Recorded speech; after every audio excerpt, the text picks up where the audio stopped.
Now I can ask you, like, what was the hip hop scene like in Cleveland? I guess this maybe the mid '80s or the late '80s. When did Cleveland rappers really start emerging, from your perspective? Um, well, I was always like the youngest one on the scene because like I could rap, real good at like 14, 15. So I can remember like going out to different spots with like Johnny O and Casper C and uh Minute Large, or it wasn't Minute Large at the time, it was just Dave, Tolliver, and just different people. Like I can remember seeing Bango and Suave and MC Chill.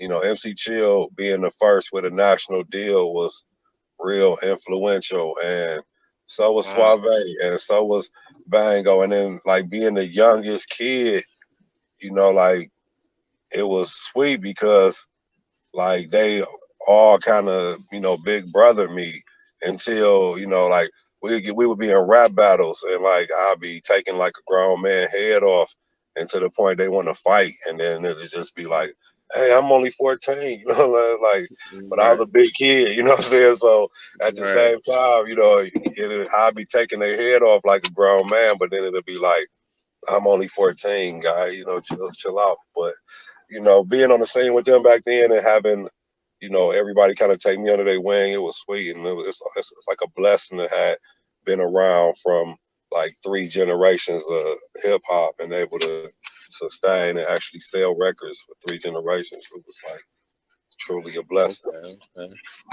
So I can ask you, like, so when do you remember, like, what year it was that you really started writing, and then around what time did you start actually recording?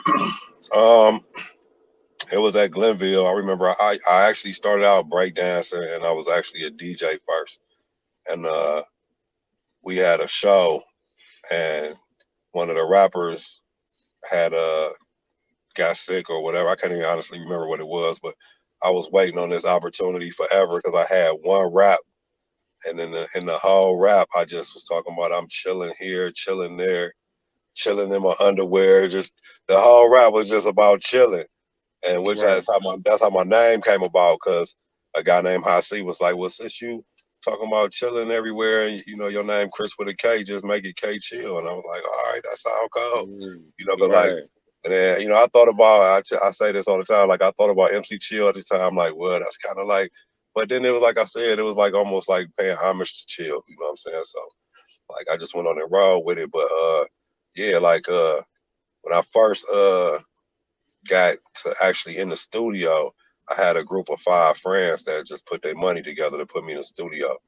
And we did a couple little songs, and then them little songs got a nice little buzz around the neighborhood.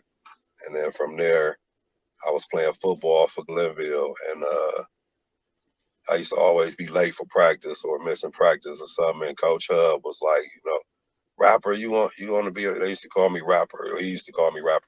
He like, rapper, you gonna be a football player or a rapper? I remember this shit like yesterday, and it was just Mm. like embarrassing, like the way back then, how coaches was back then. So I put my helmet down on the field and walked off, and then I went to the showers, and then Ted again came and checked on me and was like, "I heard you a good rapper. Like, what it's gonna take for you to make it." I'm like, "I need to get in that studio." And he had me in the studio like a week later. Man, that's amazing, man. That's amazing. He's been helping people for decades. You know what I'm Yeah, saying? yeah, Life yeah, changing. yeah. For sure. When people say there was a couple of articles in the paper about Ted, like kind of almost inferring that he, was kind of like I guess trying to come up off kids or shit like that. And that's the farthest thing from the truth because that man never asked me for $1 back or anything. He just always been the type to try to reach out and help the kids. So I love Gin for that. Like everybody loves Gin. I don't know who don't love Gin. Right, right. I mean, his resume speaks, man. How many people lives done changed coming through his? You know what I'm saying? Yeah, for sure. For sure. Okay, okay. Now, let me see. Okay, now you came up with Bone. Now, was they like around your age, or they was a little younger, or how did you No, connect with them? we was all in school together, and we was just all best friends. We was at table at lunch that was rapping when Right. how you had each table doing the cool kids over here, the hustlers over there. We was the Mm, rappers. So they be at my house every day, call my mom, all that, and we just basically we started a group called the Band Aid Boys, and it was just for a talent show. But it just like it's people to this day that got VHS recording of that shit. Like they, like I could literally see somebody from 40 years ago, or no, not 40, but 30 years ago, and they'll be like, "Hey, I got the video from the talent show or whatever." But they end up going to Lincoln West. I end up going to Glenville, and that's basically how you got the separation, like K Chill and Bomb. But and when my CDs finally came out, when I was signed under Jamit, under Kermit, and like the first thing we did once my record started selling was bring them on and put their CD out, which was The Faces of Death, which is the one I executive produced. Okay, okay. And then you went on to have a pretty solid, you know what I'm saying, solo career, which was cool.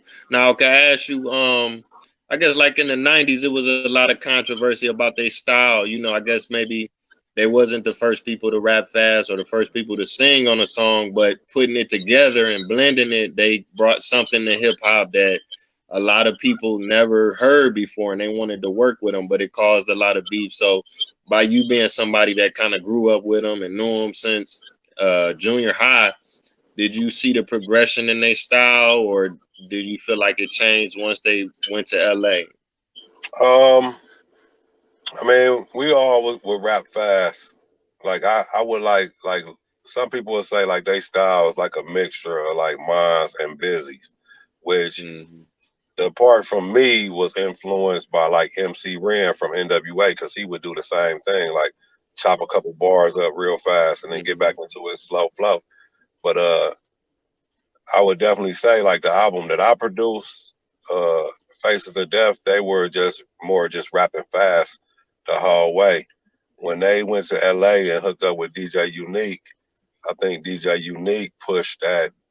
I mean, I'm not gonna say for sure because I wasn't there, but I just know when they came back, they had the singing element with it. So that's how that Okay. came about. So you actually was producing too, and you produced on what was it, Bone Enterprise, Faces of Death? Right. When I just executive produced it. I just paid for it, but I had Archie do the music from Too True. Mhm. So Archie Oh, did okay. Archie did mainly all the music. DJ Quick did some of the music. I actually was producing my own shit, which at the time I didn't have a clue that I was producing.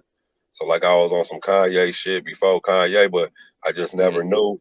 I honestly thought first time going in the studio, I tell you about it. It was like I got the phone book out and I just looked up studios and I just literally I didn't have a clue studios cost or none of that. And I just called and said, "Hey, I want to be a rapper." You know what I mean? And I literally Mm-hmm. went in first time I went in the studio, it was with Andre Clark at Brainbow, used to be up on Euclid across from Popeyes. And I went in with all my beats and all my raps.